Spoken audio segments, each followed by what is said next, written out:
Guys, welcome back. So I had to scrap the last video due to a mistake and a big old coughing fit. Trying to make art videos while you're getting over a cold, not the best idea. So, in the video I scrapped, I started coloring all of the red parts on Lady Deadpool. Now the mistake I made is that this part of her outfit is actually black. So I'm going to show how to fix that, which is a super easy fix since black is a really dark color, and this is totally easy to fix. So I was talking in the last video about two different ways that you can shade with markers. And shading is, of course, adding darker colors in order to make something look three-dimensional and more realistic.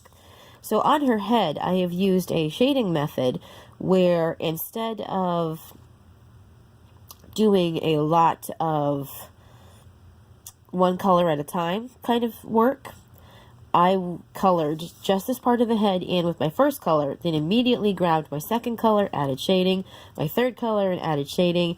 It ended up getting too dark, so I went back over it with my lightest color in order to make it bleed out a little bit and soften up.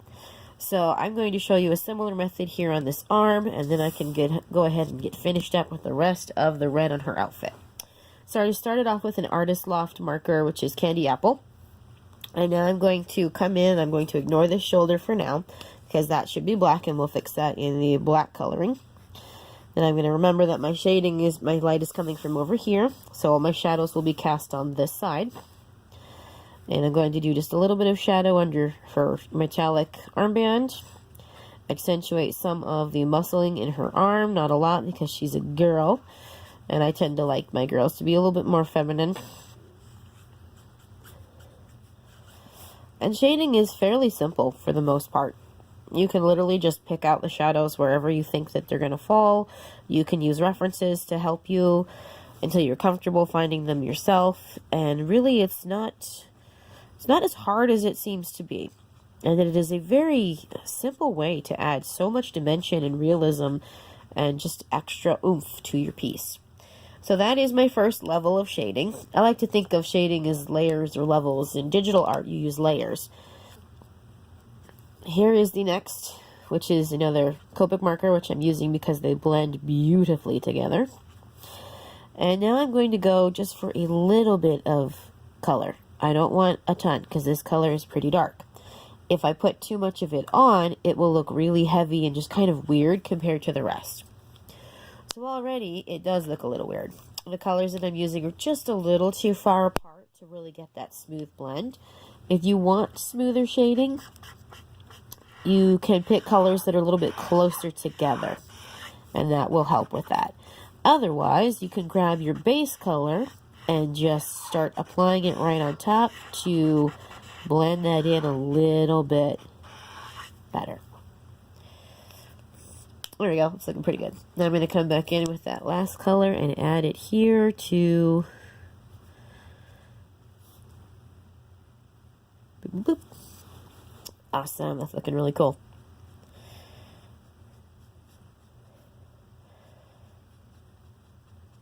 There we go. I'm going to go ahead and go over that with my base coat real quick just to make sure it matches. It helps to blend that all together just a little bit more.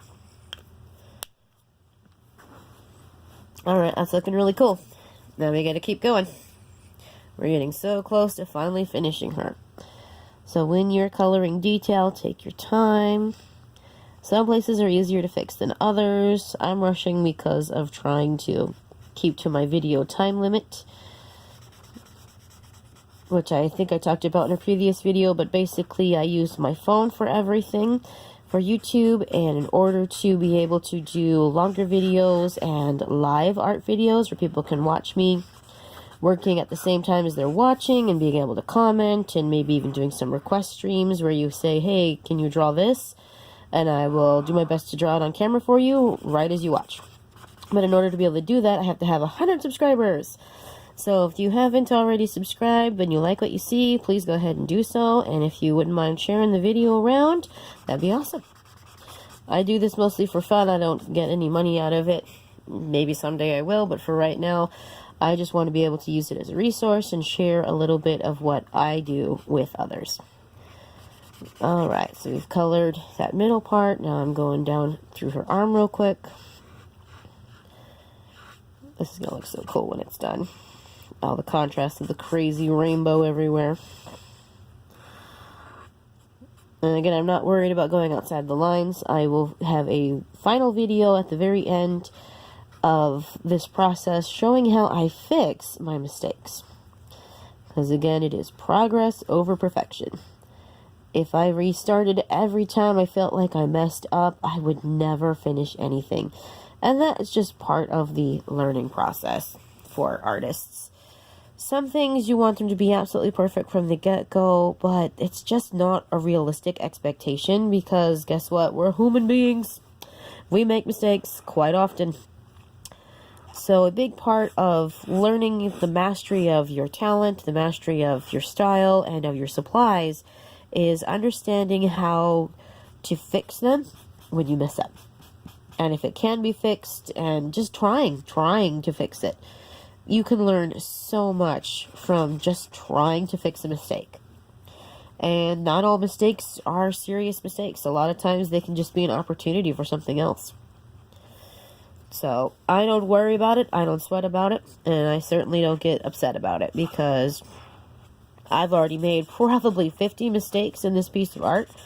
And if I stopped and melted down over every single one, I wouldn't have anything.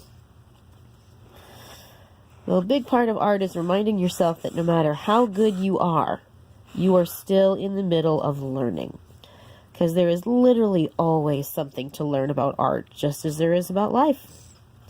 So even when you feel like you've achieved some mastery, or when other people say, oh, you're such a good artist, you're amazing, you never mess up, you can just kind of sit back and laugh, because that's so not true.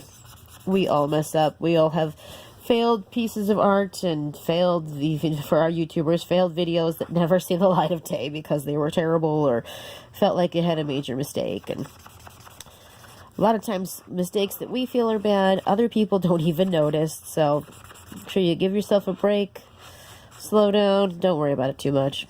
If you get frustrated by something, set it aside for a few hours or a few days, come back to it, see if you feel the same way.